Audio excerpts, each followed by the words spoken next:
Don't go to cash advance. Come to CMG advance. We got some money for you niggas, man. Right now. You feel me? We got money right now, man. So there was a rumor that Big Jook Yo Gotti's supposed right-hand man in CMG was picked up and held and released. Well, it wasn't a rumor. He was picked up and released, and of course, swirling around the people trying to figure out, you know, who was behind the unfortunate homicide of Young Dolph, who was one of my favorite rappers. Of course, Straight Drop and the other guy, Cornelius Smith, have been in custody for months for being the trigger men, but maybe now the final chapters will begin to unfold. Right after Big Jook got released, a man named Govan Hernandez was picked up. I think he's nicknamed Orange Mountain Quet. I think that's right. But either way, Govan Hernandez was picked up. He was just charged with conspiracy to commit first-degree murder, attempted murder, that's for the shooting of Dolph's brother who was there at Makita's, and solicitation of murder. So it sounds like they're saying he's the one who hired Straight Drop and the other guy, Cornelius Smith. Govan Hernandez has been making emotional posts as of late on social media. His daughter's murder is a result of karma against him. Who was his daughter? Lotta Cash Desto, a young lady, a so-called rapper. I only say so-called. She had songs with Lil Uzi Vert in a video, which it sounds like it was made in a day.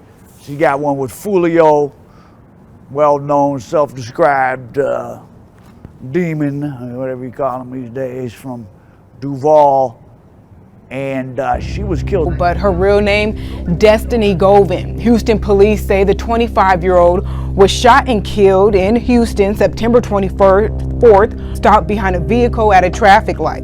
Police say two men got out of the vehicle and started shooting at.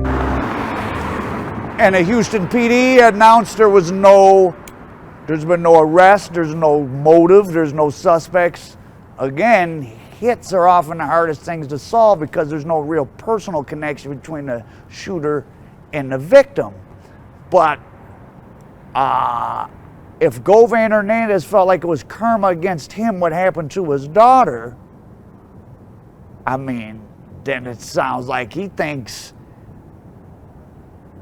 whoever did her has something to do with what was going on up in Memphis. 43-year-old Hernandez Govan was indicted by a grand jury on charges of first-degree murder, attempted first-degree murder, and conspiracy to commit first-degree murder in the death of Adolph Thornton Jr., widely known as Young Dolph. So Hernandez went into court today, and perhaps like a good lieutenant would do, if let's just say you want to believe Yo Gotti wanted something to happen to Dolph, and I'm not saying that, I have no knowledge of that. You create as many buffers between you, so you have Big Jook handle it, he has Hernandez handle it, so a lot of people got to tell and turn state's evidence for it to get to Gotti, but Gotti may not have requested that. There may be people around him assuming that.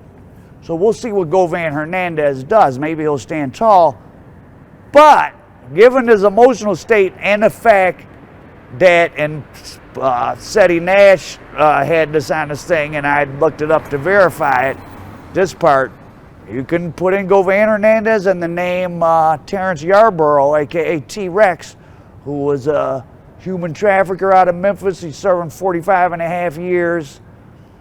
And in the court documents, it lists Govan Hernandez as a state's witness against T-Rex Yarborough. Now, sometimes people get called by the state and they're hostile witnesses. They don't say anything beneficial.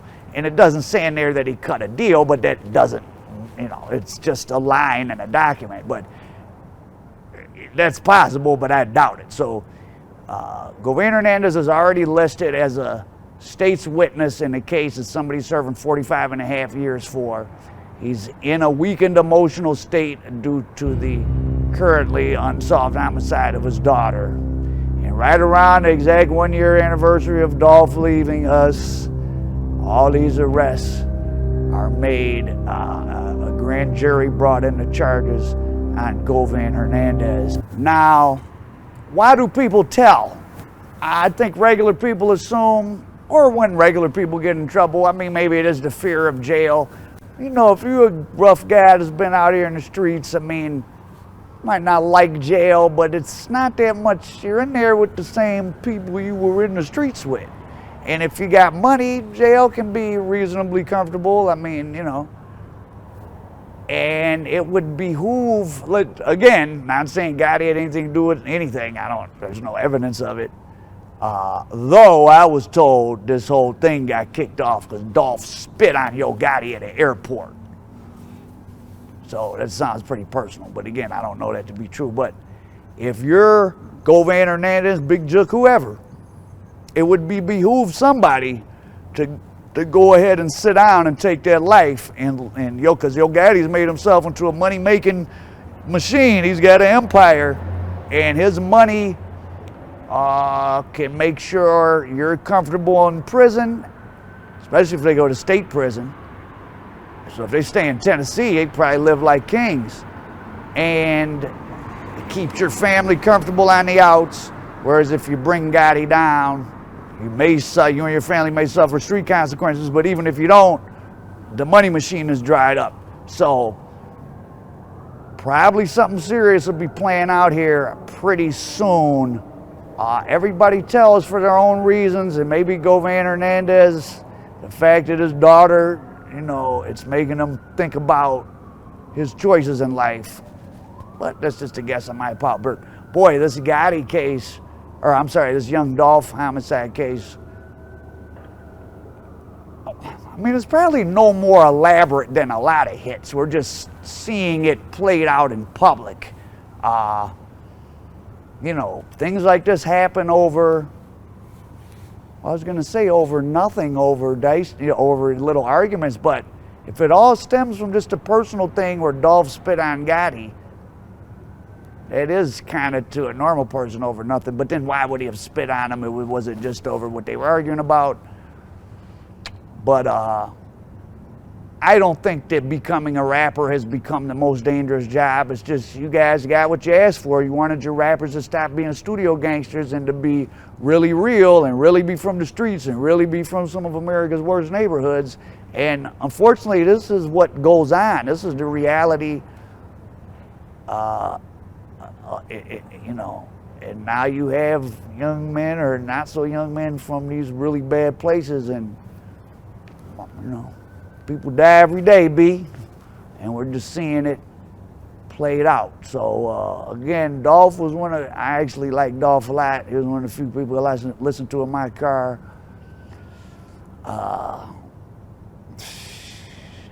Straight drop. Remember, he released a video when he was wanted for the murder. He timed him releasing his new music video to when he went into custody.